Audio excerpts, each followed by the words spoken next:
প্রতিবাদে আগরতলা সিটি সেন্টারের সামনে বিক্ষোভ কর্মসূচি পালন করে আইএসটিসিও।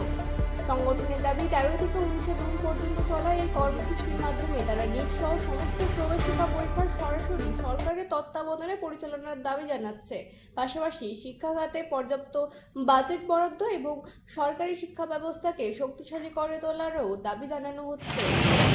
13 থেকে 19 জুন সারা দেশব্যাপী এআইডিএসইউ কেন্দ্রীয় কাউন্সিল প্রতিবাদ সপ্তাহের আহ্বান করেছে।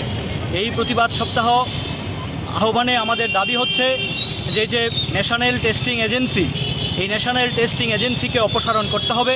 কারণ ন্যাশনাল টেস্টিং এজেন্সির এই নিট পরীক্ষার কেলেঙ্কারির সাথে যুক্ত এবং এই নিট পরীক্ষা কেলেঙ্কারির সাথে যুক্ত দোষী ব্যক্তিদের দৃষ্টান্তমূলক শাস্তি দিতে হবে।